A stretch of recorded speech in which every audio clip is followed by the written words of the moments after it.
Training your lower body after an injury can be a little messy, and I'm going to give you some of my favorite tips that I've compiled together, 10 to be exact, that will help you. This was a requested video. I'm wearing my onesie today. I'm wearing my awesome onesie. I trained legs and back and hamstrings. And incline close grip bench. Some good lighting and some posings that I, proudly took. Okay. Depending on the injury with the lower body, I'm not too sure what the injury is or was for this individual that requested this video. However, for simplicity purposes, we're just going to keep it relatively simple. So if it was a hamstring injury or a hamstring situation, hamstrings can be very stubborn and tend to take, I think, this is my theory, but I think that hamstrings might take a little longer to recover and to gonna get back to normal compared to quadriceps. If you injured your glutes, your tailbone, that's also very difficult. But with time is your best friend. That's all you need is time, rest, and training with the right protocol and the right training. Tip is to avoid drastic jumps in your training. So if you're going to go back to like lifting and working out, try to avoid big jumps. The reason being is because you want to let your body to adapt. However, there is a thing called muscle memory. So your muscles will remember the stimulus. Want to slowly reel in the amounts of reps, sets, volume, and weight that you're going to use over time. If you do too much too soon, then you may aggravate the area that was injured in the first place. So you want to take it slow and start as little as you can, and then kind of slowly add in. I'm gonna discuss how to slowly add in. Put it simply, I would just add one set every week. So instead of increasing the load every week, you want to increase a set every week. You completed 2 sets of, let's say, leg press or what have you. Now you're going to do 3 sets in the 3rd week of your coming back to your training. Okay, that's how I would approach it. If I had a client, I would just add a set every week instead of increasing the load. Now, some people may contend with me and say, oh, well, you want to increase the load because you want them to get stronger. And I don't disagree with that. I just think that, like, if you go to physical therapy, for example, the way that they're going to train you, because essentially physical therapy is just light exercise, what they're going to do is they're going to do 1 to 2 sets to start with on your exercise. And then as you progress, they're going to add more sets. Physical therapists may operate a little differently, but when I used to work in a clinic, that's how the doctor that I was working with, that's how he had his, assistants, which was me at the time. That's how he approached things, and it was pretty successful. So I think that adding a set every week is not necessarily smarter, but it's just an approach that I've seen success with. But that's not to say that you can't increase the load every week. Okay, number 2, I would advise you, or advise anybody really, to train your hamstrings twice as much as your quadriceps, because you already use your quads every day when you're going upstairs, when you're walking. So it gets a lot of stimulus. Your hamstrings don't get a lot of direct attention, so try to do more hamstring curls, a lot of Romanian deadlifts, and a lot of, like hip thrusts, glute thrusts, and kind of glute kickbacks that will activate the hamstring.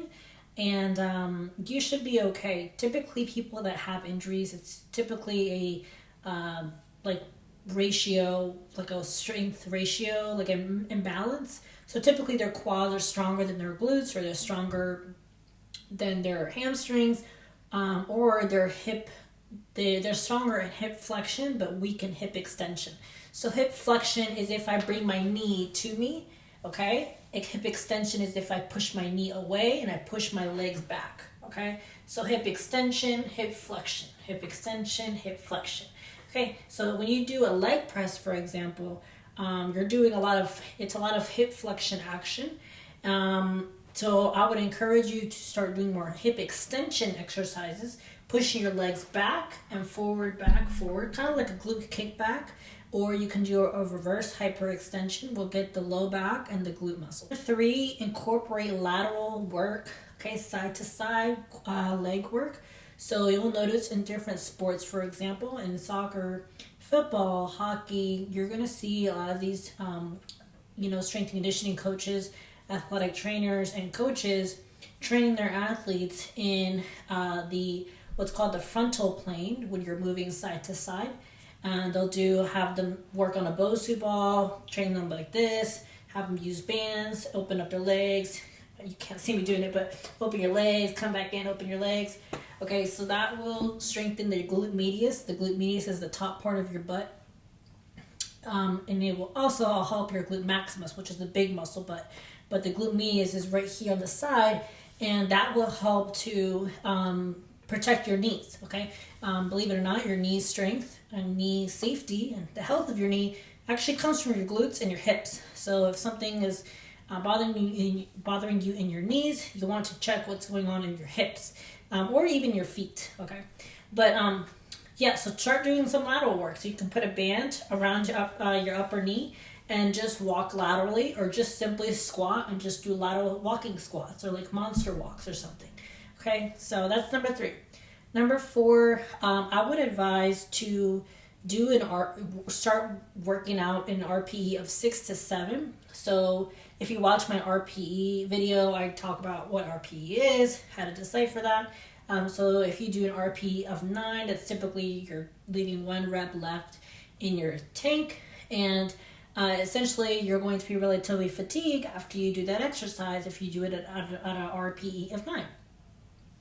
So an RPE of 6 to 7 leaves enough room for your next training session so that you are not overly fatigued, and that way you're staying away from the failure territory to avoid pushing a little too hard and risking possible delay in your recovery. Okay, number 5, focus on negatives. So negatives is if I do a bicep curl.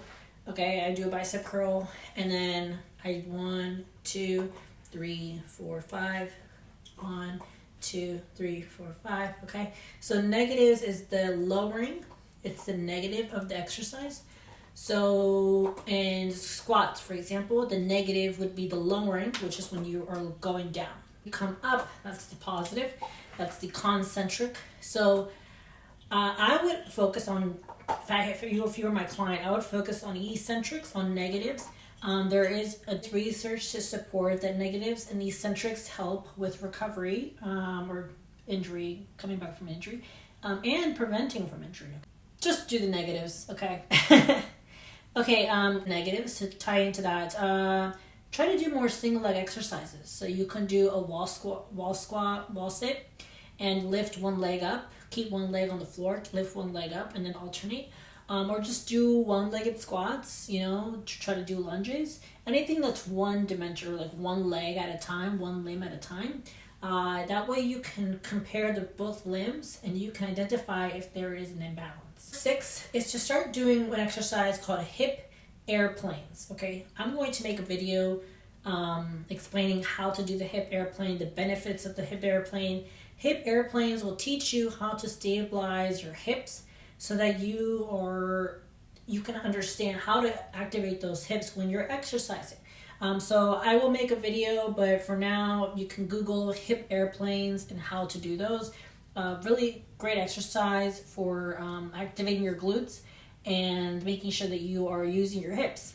Okay, number 7 is to do more knee stability exercises. I will make a video talking about how to do knee stability exercises. Number 8, try to train your squats or any exercise with your legs, with your knees past your toes. I'm sure you've heard of some guy on Instagram, on YouTube. His Instagram is, that name, knee over toe, whatever. But there, it seems to really help. I've heard of stories of people that recover from knee injuries and they started training their knees past their toes, and now their knees are stronger than ever. So the best way you can do this is start doing some sissy squats. I will also make a video to talk a little bit about this, how to do a sissy squat. 9, incorporate more adductor planks. So if you go to your gym, the gym has the adductor and the abductor machine where you open your legs, you close your legs. Okay, the adductor is where you close your legs. ADD means the inner part of your legs. The stronger your inner part of your legs, the better. Okay, the stronger your outer part of your legs, even better. Because if you're weak there, typically you're going to compensate with your knees, and your knees will take a lot of the load. So you want to make sure you're strengthening your inner thighs and your outer thighs and your butt muscles so that your knees aren't taking too much. Adductor plank is a really good exercise.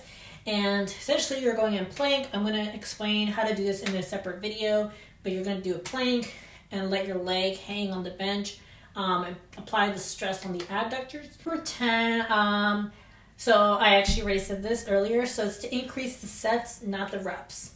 You can experiment and kind of figure, but I personally would either increase sets, increase reps, and then kind of go from there. Some situations, I think it would be appropriate to add a little bit more weight over time, because that's how you're going to get stronger.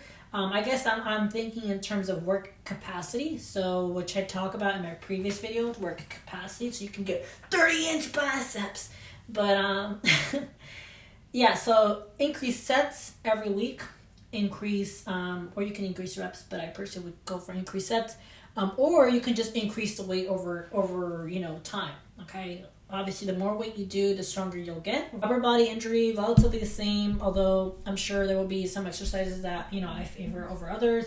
For upper body, for example, I would encourage you to really focus on your back. Okay, your back is the biggest muscle group on your body, aside from those legs, and the stronger your back is, the easier really anything is. But although you can kind of argue that, like, the stronger your shoulders are, the better. The stronger your triceps are, the better. The stronger your triceps, the stronger your bench typically is. The stronger your shoulders, the stronger your bench typically is. So it just depends on how you define what strong is. Okay. For stuff, you can click below for my information. And feel free to kind of leave a tip or what have you. But if you have any questions, feel free to leave them in the comment section.